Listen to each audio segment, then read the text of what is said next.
Hello and welcome to the Agile Attorney Podcast. I'm John Grant. For this first season of the podcast, I've created a series of interviews that I'm calling The Voice of the Client. I'm bringing you the stories of real people in their own voice, talking about the challenges and successes they've encountered in dealing with lawyers and the legal system. Today we're revisiting family law by hearing from Jason, who thought he and his ex-wife were on the cusp of an amicable divorce, but he eventually came to feel like the legal system was set up, either by rule or by custom or both, to put him and his wife in an adversarial posture.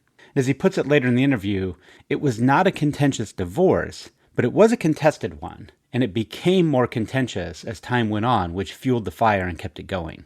But the thing I hope lawyers really listen for in this episode is what I see as a giant disconnect between Jason's expectations of what kind of support he'd get from his lawyer versus how she actually approached his case. And this is a lawyer he liked, but where he was looking for basic information on what to expect and how to navigate things, his lawyer kept him at arm's length and, as it seems to me, acted more like a technician than a caregiver. Another thing Jason says in this interview really stuck with me. I can't afford to ask my attorney questions. That, to me, and to Jason, is just not right. But for now, I really encourage you to listen to what Jason has to say about his experiences finding and working with, and ultimately losing his lawyer when he runs out of money. And then also the resourceful ways that he taught himself how to handle his own case when he had no other choice. I'm happy to welcome Jason to the podcast. And Jason, why don't you give me sort of your brief bio and background and tell me a little bit about the legal matter that you had to use an attorney for?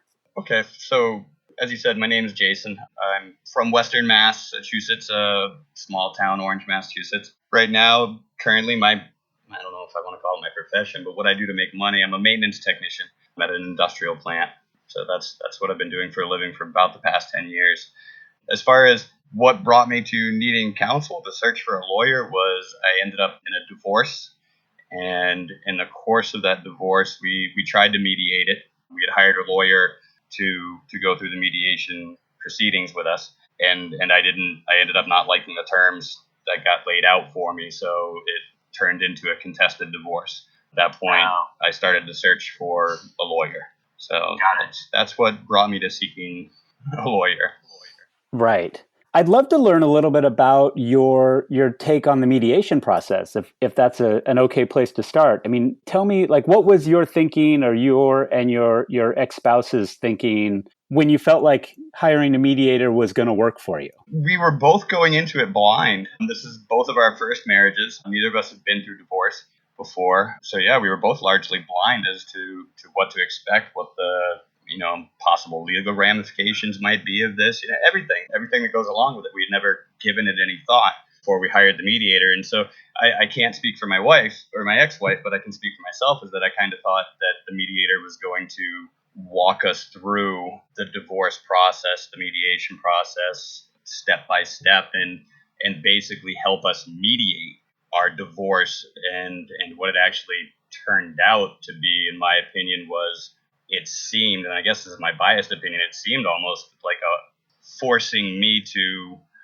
go with what the state regulations would. I'll give the example of child support off the bat. Right. He basically said, and this wasn't the only contested issue, but he basically used the top of the line guidelines. There's a level, that the judge can, go between. They don't have to pick the top amount of money, and he basically put the top amount of money on there and tried to tell me why I needed to accept it, because this is probably what was going to happen anyways. So yeah, it very much seemed of I should sign off onto what my ex-wife was wanting is kind of more of what it seemed like, instead of mediating. Trying to get us both to talk and come to terms. That's what I expected, was a mediator. Yeah. And why did you think, the mediation path, I mean, was it that you felt like it would be simpler? Did you feel like it would be less contentious? Did you feel like it would be cheaper? I mean, what was it that, and I know you can't speak for your ex-wife, but for you personally, because obviously you know that hiring a lawyer was an option from the get-go. So what was it that attracted you initially, even though it didn't work out? What was it that attracted you to the mediation pathway? Because the divorce seemed so simple in its own context. It was a simple matter of we had grown apart. So there was nothing there were no charges against either of us, no allegations of abuse or neglect or anything against each other or our children. There was nothing more than we'd want to nullify our marriage and get it done. So I very much thought that it would be the easier course to go because there was nothing really to be contested. So I thought, and then it obviously it turned into things that I contested quite a few of the things that were in it. Yeah. Yeah, that's interesting. So, I mean, it sounds like maybe, well, let me ask this as a question. I mean, did the mediator, what sorts of things did the mediator do at the early stages, when you're sort of being onboarded to let you know what the process was going to be like, to help you understand, what the purpose of mediation was, what the flow was going to be, things like that? Oh, we're going back a while. Okay. So in that meeting, I don't know if I can answer those specific questions because I know I was in there. I don't want to say nervous, but new process. So I'm Sure. nervous Yeah, about what's it completely in general. new. I don't know what's going to happen. I don't remember him explaining too much about the point of the mediation other than going through the process of what it was going to happen. And I could be wrong. He could have told us more, but basically he said we were going to come to the agreement that he was going to mediate for us. We were both going to sign it. And then he spent more time going through the process of when we were going to have to appear in court, what we were going to have to do when we go there, how long it was going to take to finalize, those kinds of steps of after mediation. I don't remember him explaining too much about the mediation itself. I know that it quickly degenerated when my ex-wife basically started stating what she would like the custody to be, what she wanted the child support to be. She had no clue on the child support, but she wouldn't enter into discussions on any of it as far as possible overnight visitation that, I might want, that she wanted it differently. When we found out how much the absolute top tier of the child support guidelines were going to be, she wouldn't enter into any discussions about considerations of lowering it, taking other things into context to make it a more appropriate. In my mind, she wouldn't even enter into discussions, and the mediator did not do anything to, I guess, assist her to help listen, and maybe we could come up with an intermediate ground. It was pretty much him just convincing me that I needed to accept these guidelines because if I fought it in Massachusetts, it generally tends to go towards the wife, custody, so on and so forth. So it essentially, it felt like he was just trying to convince me to take what she wanted. And didn't feel like mediation at all. So I didn't sign the papers. When they sent the mediation papers, I didn't sign them. I told my ex that I refused to sign them and that I'd be seeking an attorney for a contested divorce at that point. And did you pay the mediator? Was it a flat fee? Was it hourly? It was a flat fee. The mediator was a flat fee. I can't remember exactly how much it was. I want to say in the area of $500, I want to say. Okay, so not terribly expensive as these things go. And this was a few years ago, so a little bit of inflationary pressure since then, but about 8 years ago now, roughly. Okay. And do you feel like the mediator was really giving you individualized attention on your case and your situation, or do you feel like maybe he was sort of pushing you through a quick resolution in order to sort of get things over with, I guess? I know you didn't want to lead the question there, but yeah, absolutely. It very much seemed like this was a standard procedure kind of a thing. He was very used to going through it. As a matter of fact, when we got sent the original papers to sign, because we both got sent a copy, we were still living in the same household at the time, he sent us copies of a paper from a different case that he was working on. So we received the papers for a completely different couple that he was doing a mediation for as well. So it was kind of like, so how many of these things are you shuffling around if you can make this kind of a mistake? So I knew all the intricate details of this other people's divorce, and yeah, so it did. It seemed like, yep, this is standard procedure. I'm just going to run you guys through this, check the box, and we'll go to court, and thank you very much. Yeah. I wish I could say you're the first person I've heard of that happening to, but unfortunately, we wouldn't be having this conversation if it was the first. Right. Yikes. And by the way, since you're not on the witness stand, I get to ask leading questions. I am a lawyer, but I'm not going to apply the full rules of evidence to the podcast. Right. But thank you for recognizing. It's obvious that you paid some attention. Well, so take me through then. You decided not to sign the papers and decided that you needed to seek individual counsel. Right. Like before we get to the how, like try to like help me understand what's your mental state at this point. Directly after the whole debacle of the mediation I was definitely stressed. I was high stress. I ended up not staying at the house the night that the mediation supposedly ended. Yes. So I was completely distressed. I didn't think it needed to go to a contested divorce. I was immediately upset that she wouldn't consider, any kind of mediation, any kind of consideration of what I might want. So yeah, my mind is racing at this point, and not only the fact that, the divorce, it involves children, relatively young children. So I'm a very conscientious father. I have training. I worked for 10 years of my life with youth at risk in dormitory settings. I've dealt with many crisis situations, the psychological effects of trauma on children, so on and so forth.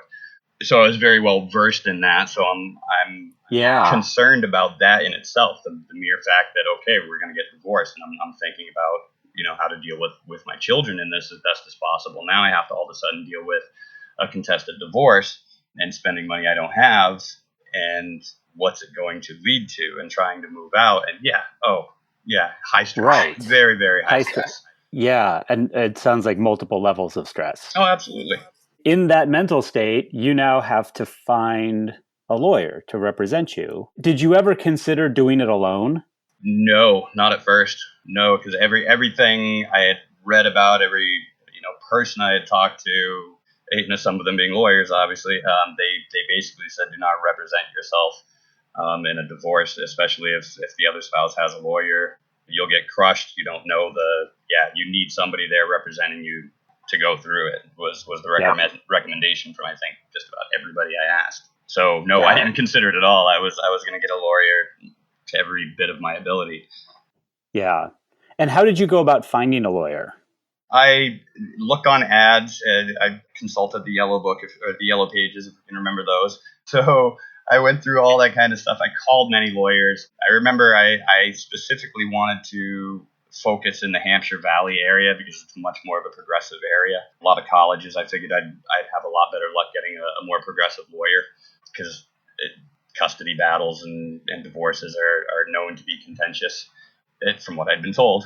Like I said, I hadn't gone through any yet. And I knew I wanted to, if possible, hire a female attorney. That was my opinion. In my head, whether it's right or wrong or whatever it is, a stressful moment that I'm thinking in, I thought that a female attorney would be much more understanding of a father's desire to have time with his children, get more time with his children. I also felt that in a divorce, a female lawyer would not be looked at as trying to fight against the so-called system like a male attorney fighting for a male client in a divorce might be. Psychological kind of stuff. I'm thinking already about what this is going to look like in court kind of stuff. So whether right or wrong, those were the two things that I was kind of looking for if possible. I mean, obviously, if I found a kick-butt attorney that totally aligned with everything I thought, I would hire them regardless. But so that's what I tried to do. That's what I was looking for. And it sounds to me, I mean, reading through the lines a little bit, that you were maybe concerned about there being a default presumption in favor of mom keeping the kids. Absolutely. Yeah. And I know that's not the case, I think, in most, if any states at this point anymore, but there's still a lot of culture around that these days. Absolutely. At the time, the numbers were still in Massachusetts were absolutely, they tended to favor the female in custody battles over the mother over the father in most custody battles in Massachusetts at that point in time. And I think it was a little sidebar. When I was doing the research at the time, I think it was under 10% of divorces get contested to the point where they go to trial in Massachusetts. Okay. What bearing that has on anything, I don't know. It was a point that came in my head at the time. Yeah, well, I mean, I could, again, I don't want to lead the question too much, but I mean, that could, when you know those numbers, it leads you to think that, it might cost thousands and thousands of dollars to take a divorce all the way to trial, but there's only a 10% chance that I'm going to have to get that far. Yes. Got it. So you decided to hire a lawyer, How did you land on the particular person you picked? I got the context of what I was looking for. I found a lawyer out of Northampton, Mass, and a divorce attorney. She was a mother herself. I found out just through talking with her initially, the first consultation, and she fit what I was kind of looking for. She sounded kind of like what we were talking about before, the type A personality. She was aggressive, but not mean or demeaning. She seemed very smart and on top of her game. Yeah, so I picked her. And how did that make you feel? In terms of the stress that you had before looking for a lawyer, once you said, okay, I think I found the right one, what sorts of things did that do for your mental state? Initially, I thought I was gold, because like we were talking about, my stress level was skyrocketing. And so to know that I felt like I had somebody that was on my side, that was working for me, that was going to guide me along the way, that I was going to be able to, give my fears, my stresses, my questions. I would be able to talk through this whole confusing process.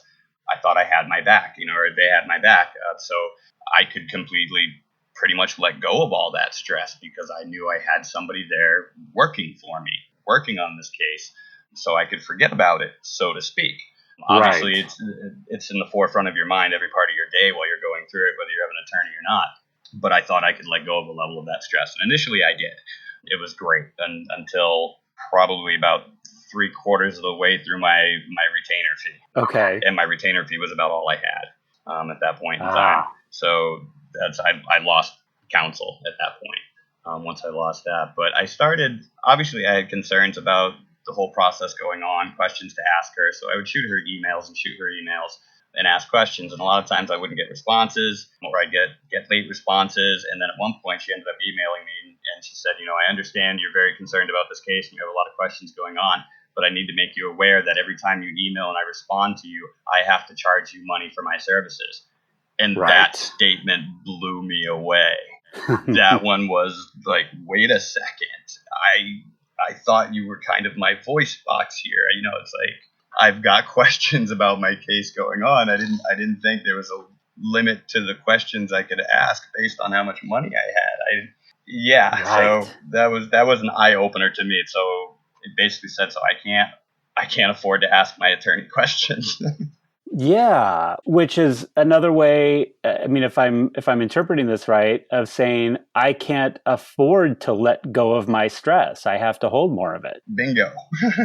And so that's right about the point in time when I knew that this was probably not gonna go right, because that just added stress, to the fact that now I just have to wait and see. I'll talk to my attorney on the day we show up at court.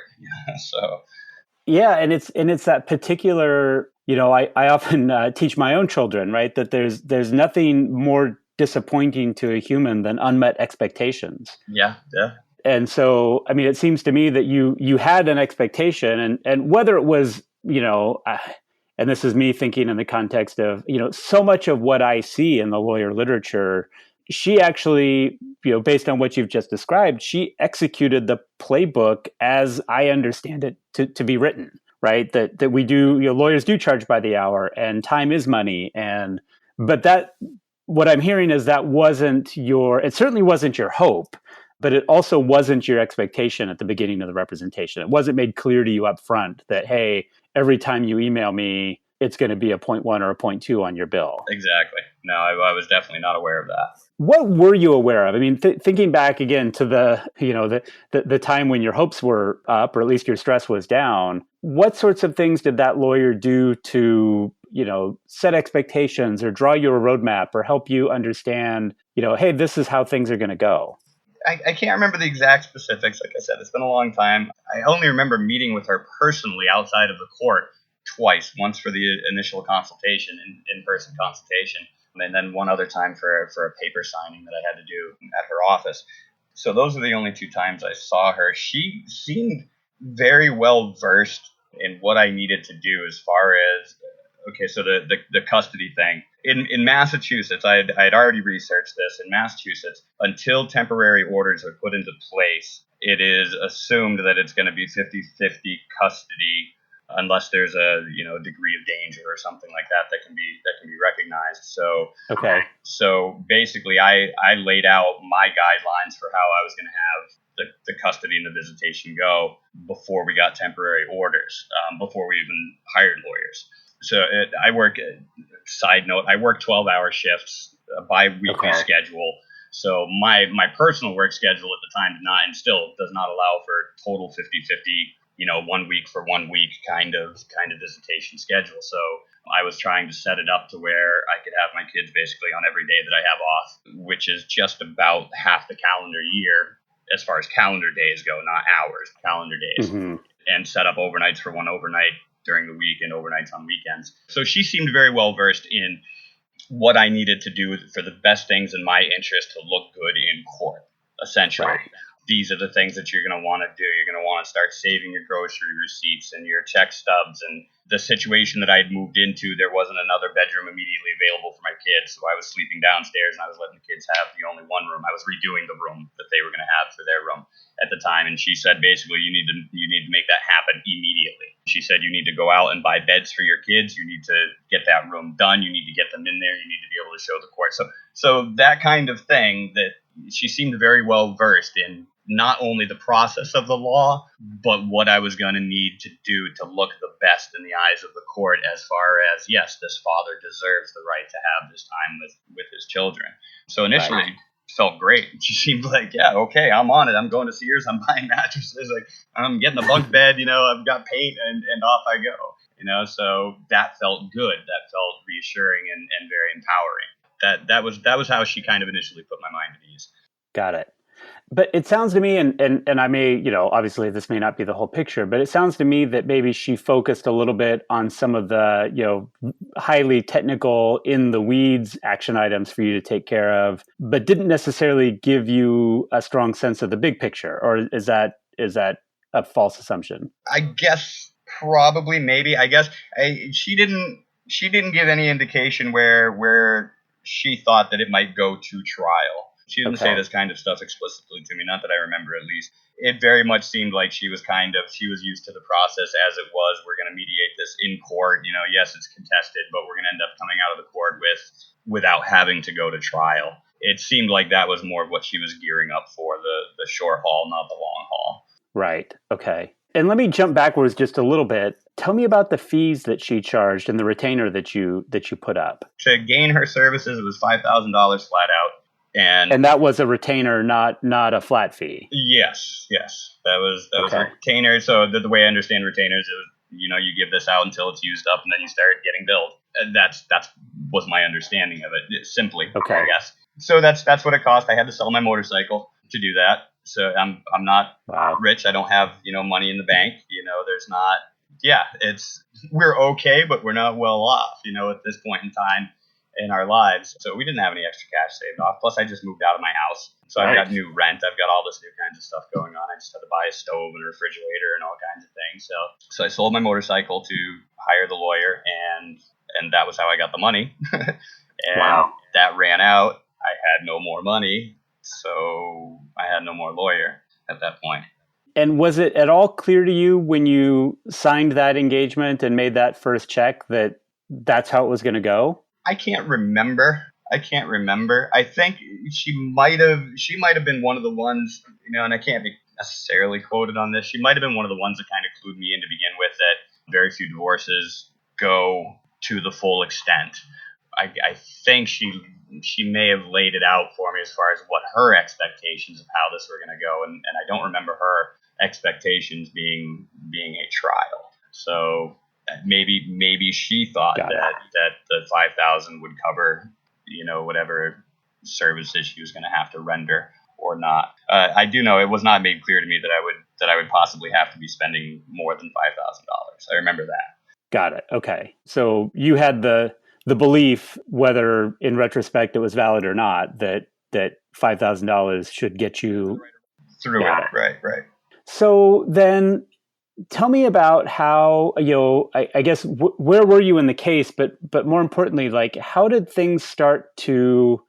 your relationship with your lawyer change as the retainer ran out? by the time we got to the temporary orders coming into play, we were about to go to trial, or to the courthouse to put the temporary orders in place, file the temporary battle for the temporary orders, whatever it might be. We were almost there, and that's when she indicated to me that I think I had like $500 left or something like that. And if I was going to, that's when I knew that, or she had told me that if I was going to continue to want her counsel, I would have to start paying. She was going to be billing me, and I need to start paying it. And I told her that I wasn't going to have the money to be able to do that. At that point, she was great as far as I'm concerned. At that point, she said, okay, we'll go to the temporary orders hearing. I'll get you through that. We'll see where we stand. So that's kind of exactly what happened. It was even in the courthouse that she told me afterwards that you owe me, I think it was $1,600. I went over the $5,000, but she was going to say she'd null and void it. She said, I understand your situation. This is the money that you have. I'm sorry, I can't continue to represent you. And so she basically wrote off that money that I went over the $5,000 for. Well, that's nice. Yes, it was. I thought so, very much so. Yeah, but then that leaves you at the you have temporary orders, and did you get mostly what you were looking for out of those temporary orders? Yes. Okay, so you got a good outcome as far as you were concerned, at least a good partial outcome in terms of yeah, absolutely. Yeah, but then. So now all of a sudden you are in a situation where you've already spent money on a mediator. You've now spent money on a lawyer to get you part of the way through the process. How did you feel at that moment where she effectively said, I have to withdraw as your counsel? Abandoned, scared. Just even in the temporary orders hearing, the lawyer that my ex-wife had, they were fighting for everything. It was one of those kinds of situations where basically what the original mediating attorney had said, we're going to fight for top tier, absolute the most child support guidelines. We're going to fight to not allow you during the week overnight visit, limit my hours with my children, so on and so forth. So so I already knew that they were going to fight for the most. So I knew the temporary orders were temporary, right? Unless somebody was going to battle this, and at this point, I already knew it was going to have to be me because I didn't have any family to turn to. I've got no money, no anything. I'm already seeking out bankruptcy options at this point, so I know I have no money. So I know this is all going to be on me at this point. So wow, that's when it all began, and stress levels skyrocketed again, and there we go. Yeah, and presumably your wife did have at least some resources she could turn to be able to pay her lawyer. Yeah. She had a retirement fund that she could go to. Actually, no, excuse me, she didn't. I lie about that one. I had cashed out my retirement fund already. I didn't have time for that or money for those sources. She has her family that's immediately in the area that are more than willing to help her out and did multiple times in these situations. So I'm hearing that you just to get you to where you were, you cashed out retirement, you sold your motorcycle, and as far as that got you in the overall legal process was kind of step 2 in like a 6 or 7 step process. Yes. And, okay. And like I said, that the retirement and the selling of the motorcycle was all, all of that money was involved in the whole process of just kind of leaving that house and having to establish myself in another quarters, so right. It was not only the attorney itself that took the money, but the whole issue itself was very expensive. Yeah, gosh. Well, so you wound up having to be self-represented, and were you self-represented for the rest of the proceedings? Yes. Yep. Absolutely. Okay. And not to do the Seinfeld yada yada yada, but how did it go? Well, how did you prepare yourself to do that? A lot of research. Basically, a lot of research. I'm relatively smart, I think. I'm educated. I know that I'm not college educated, but I'm pretty well educated. I knew enough that I would need to do research, basically, and put myself into becoming an attorney and figuring out what the laws and statutes in Massachusetts and how this stuff goes and how I was going to have to represent myself in court. So I called. I may have called every lawyer in Western Mass and basically got the first phone consultation with them for free. I did this, I want to say upwards of 100 times, at least 75 times. Oh, wow. I would call a lawyer, a divorce attorney. I would explain my case. I'm looking for a free consultation. They would give me their online consultation. I would take notes.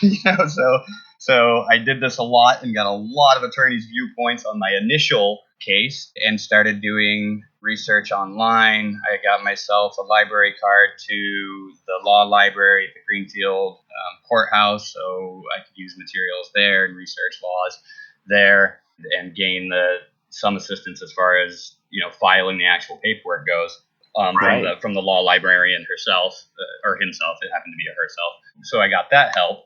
So it was a lot of hours, just a lot of hours of doing as much research as I could, reading case studies, reading divorce dockets, reading case laws, playing Matlock, trying to learn how to become a lawyer in a very short amount of time. In the process, I'd be fielding the things that were coming from her lawyer to me. I can't remember the names of all these things either. The first questions that come out where they're trying to get you to implicate yourself in things. Right. I can't remember what they were all called. There were a few sets of them, but basically what I would do is I would mirror back anything that they sent me. I would send back an exact same document with questions of my own to her attorney. So that's kind of how, if I didn't even know the process, I figured if she can do it, so can I. So I would mail the same thing off to them and do that. So that's what I did, and did a lot of research on, I remember even when it came time to go to trial, looking up, proper decorum in the courtroom, addressing the judge, your honor, and everything you say. Direct questions versus indirect questions, whether you're questioning which witness you're questioning, all that confusing stuff, so, while also trying to argue my case, trying to keep emotion out of it, but not, keeping it emotion free, because obviously it's not. It was stressful. It was a lot of time, a whole lot of weight loss. I lost 15 pounds in that year and a half. And if you could see me, I'm not the type of person that could or should lose 15 pounds. I'm pretty skinny as it is. Okay. And I have not been able to gain that weight back. I've gained about 5 pounds of it back, but I haven't been able to gain all of it back yet. Oh my gosh. And this is 7 or 8 years later. Yeah, exactly. I mean, I've got a pretty racing metabolism. I understand that, but yeah, it was hard. It was very stressful. It was very hard. So trying to, hold down a full-time job, working my butt off there, as well, whether how much it's related to it or not, it was contentious at my workplace at the time as well. And for me personally, I think a lot of that was coming from, there was stress everywhere in my life, so I was having a very hard time. I've been trained in therapeutic crisis interventionist through Cornell University. I was a TCI instructor at one point. And it's all about de-escalation techniques to calm people down, so on and so forth. So I couldn't harness any of the things that I knew because my stress level was too high. So things deteriorated at work, not to the point where I lost my job. I still have my job, but that was hurting. So trying to keep that job going, trying to be the best at it I can be, like I already said, in this time that's already tumultuous. I'm just trying to make it as least traumatic as I can for my children, so trying to be a good father and supporting them in this time, which basically means they need ultra attention, and trying to learn how to become a lawyer at the same time, and dealing with the lack of money.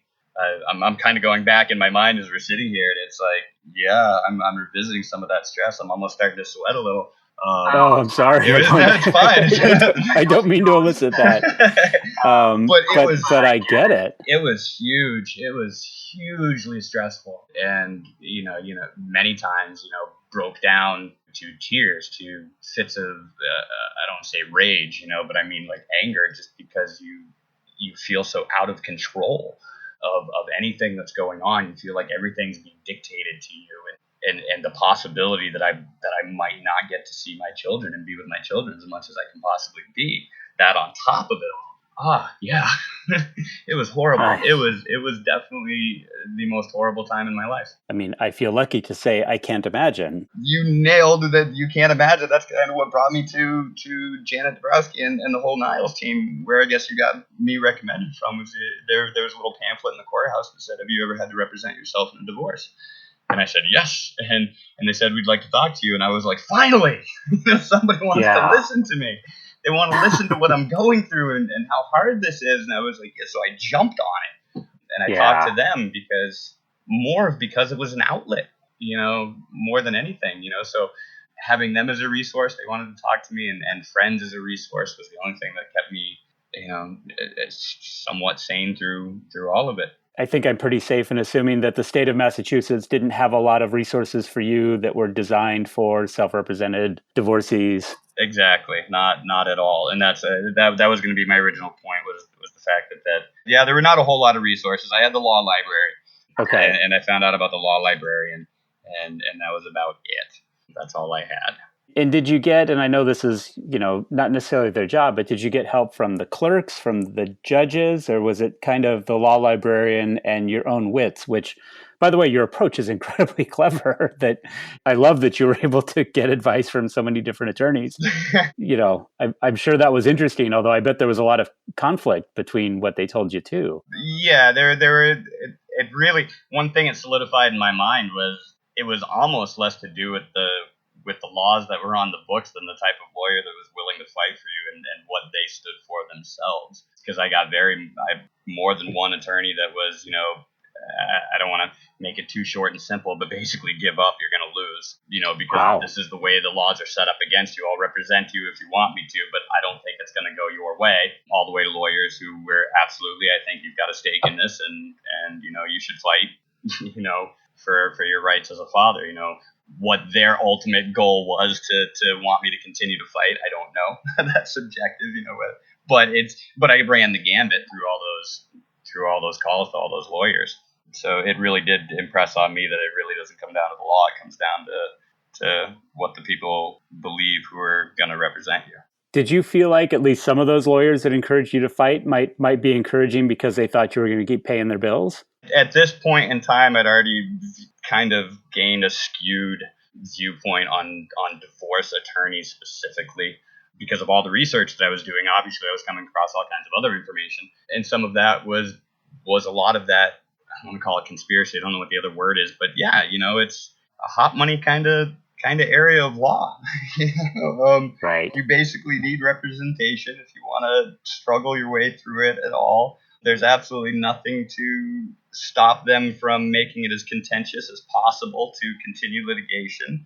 I can't say that any of the lawyers I talked to gave me anything that made me think one way or the other, but I was already aware that those lawyers were probably already out there, which made it even harder to kind of differentiate between, the genuineness of which attorney I was getting. Yeah, so you were taking everything with a pretty healthy grain of salt at that point. At that point, yes. I had already, gained a sour taste through, my ex-wife's attorney and what they were trying to do. And the court system itself was just made very, very difficult for a layman to understand anything about the process and how to figure out about how the process even works. So back to your original question, no, I didn't get any real help from the clerks other than, filing the stuff that I had to file. But the law librarian was probably my best legal resource for helping me fill out that kind of paperwork, or which materials that I might want to go through to read before I draft, said document. So, yeah, that was about it. The judges, I had an awesome judge. She was great. I definitely like my judge. I have nothing bad to say about her at all. But I didn't get any help from her, so to speak. I think she followed the law, and I think she did a good job in her judgment for the most part, but I didn't get any help. Yeah. And so at the end, right, without divulging all the details of your judgment, I mean, how, at the end of the day, do you feel like, or I guess looking back from where you sit now, do you feel like you had a fair outcome? Not entirely. No, I don't. I don't want to pull semantics here or the little details. I ended up, as far as visitation goes, I ended up with temporary orders that we originally got. So I got the time that I already had. I didn't lose any time, which was great. I did not get a little bit more time that I wanted, that I was asking for. Basically, so right now I've got a summer schedule and a school schedule, and I get one more overnight every week in the summer than I do in the school, and I wanted that basically to be just a schedule. But I didn't get that, so I didn't get what I was asking for as far as the custody goes. But I got at least the temporary orders. So, like I said, I didn't lose time, which was a huge fear.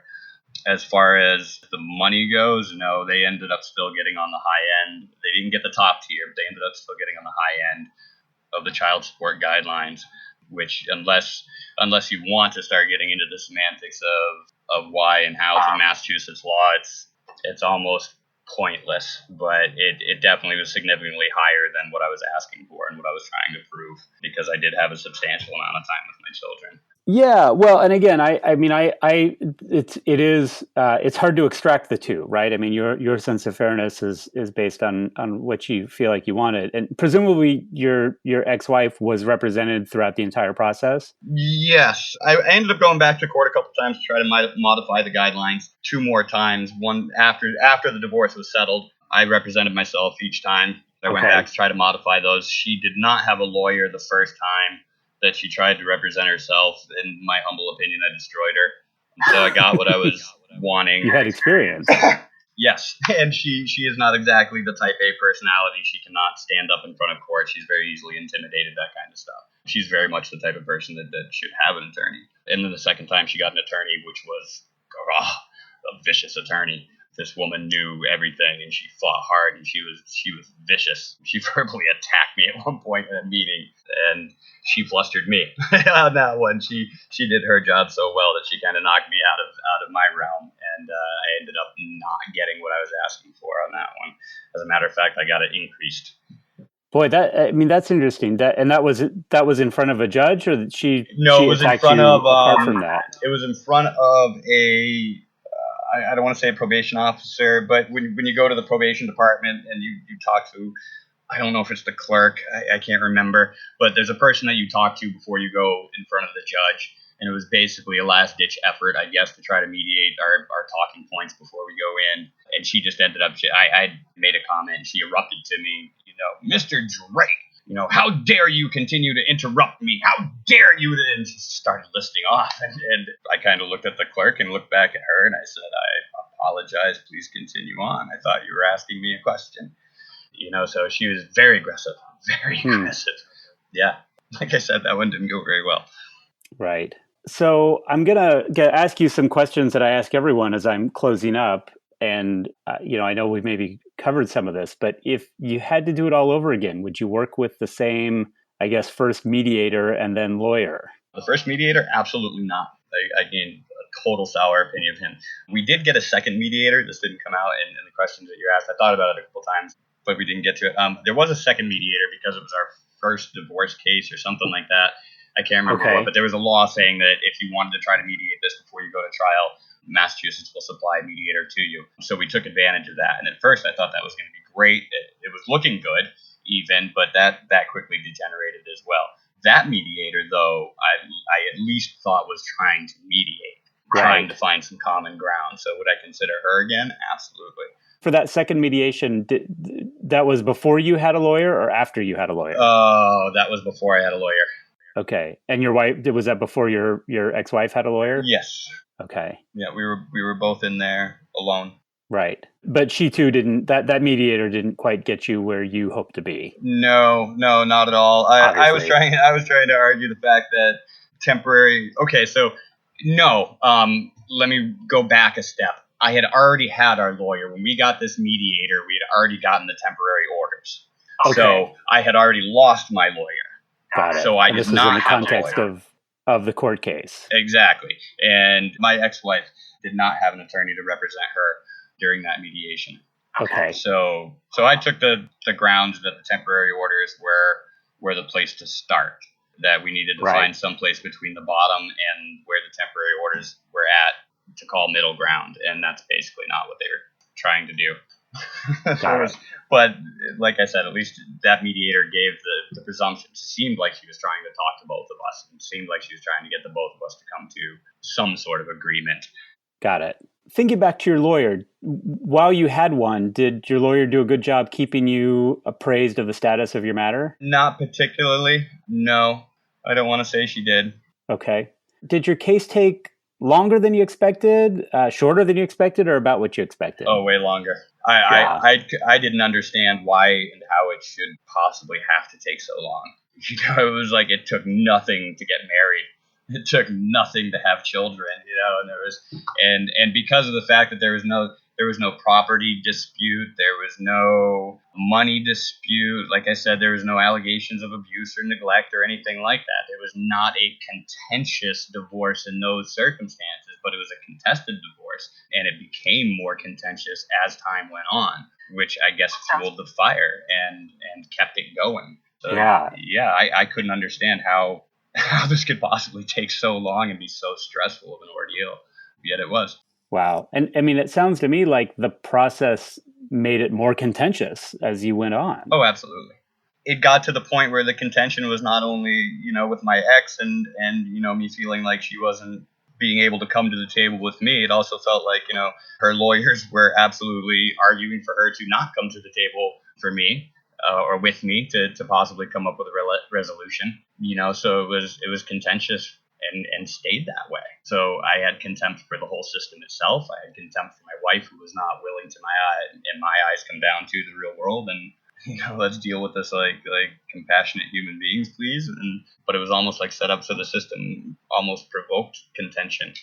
That's my opinion through my dealings with it.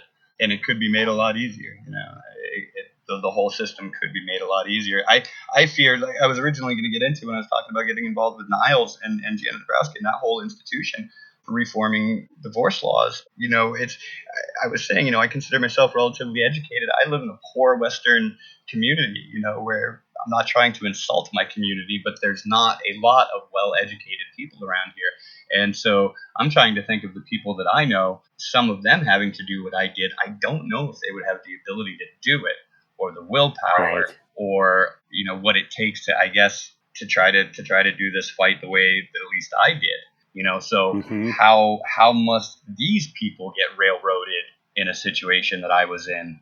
Where you're just basically scared to death and you're yesing and knowing because you think you have to, or it's scary.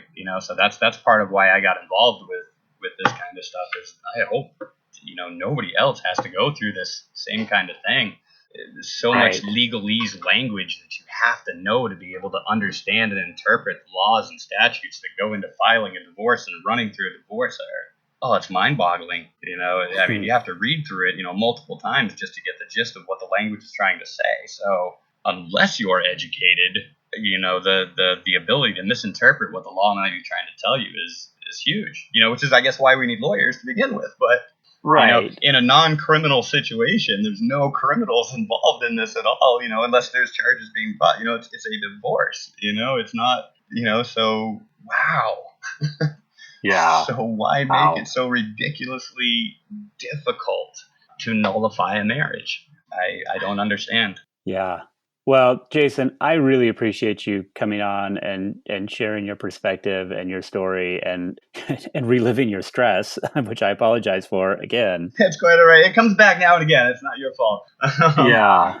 But again, I hope this can be helpful for the lawyers and judges and other folks that are part of the legal system and really understanding what it's like from the perspective of a mostly self-represented litigant, as we say. We used to say pro se, but we're trying to at least take some of the Latin out of it. So again, thank you so much. This is your story is very powerful, and I hope that it resonates with people. Well, thank you very much for giving me a chance to say it. Like I said, that was what originally brought me to Janet and those people was, people willing to listen, and that's where a lot of it, I guess, needs to start. So, if any of this goes to help other litigants and like you said, other attorneys help see the perspective of the layman through all of this, I thank you sincerely for giving us that voice and that platform to be able to do that. So thank you. Well, it's my privilege to do so. Wow. Listening back to that interview really gets me. In addition to all the stuff that Jason had to go through in his own case, he is so full of compassion and concern about how hard it might be for people even less well off than he is. I strongly share his belief that there has to be a better way to simplify the system and the process so it isn't so hard for people to navigate on their own. One of the principles of accessible design is that by making systems more accessible for the most challenged users, you wind up improving outcomes for everyone else. Yes, ramps around staircases are essential if you're in a wheelchair, but they're also a huge benefit if you're pushing a stroller, if you sprained your ankle as a weekend warrior, or even if you're an elite athlete who just happened to run a marathon yesterday. And the same goes for designing better access into the legal system. I've said many times that at its core, the access to justice cap is an accessibility problem. And if we design the system to be more accessible for people who are representing themselves, we're also going to make things better for lawyers, and probably more affordable for their clients along the way. I want to extend a special shout out and thank you to IALS. You heard Jason mention them. That's the Institute for the Advancement of the American Legal System, and they connected me with Jason for this episode. You can learn more about them and their fantastic work at ials.du.edu. That's ials.du.edu. Also a shout out to all of the amazing legal librarians and court facilitators who help everyday people protect their rights in the civil justice system on a day-by-day basis. Once again, thank you to Kenny Kingsbury for mixing and producing the audio for this episode, and thank you to Lee Duckworth for production support. Be sure to subscribe to this podcast and give us a review in iTunes or your favorite podcast app. You can sign up at agileattorney.com/podcast to get notified when I release new episodes. And if you find these interviews useful, please spread the word to your friends and colleagues.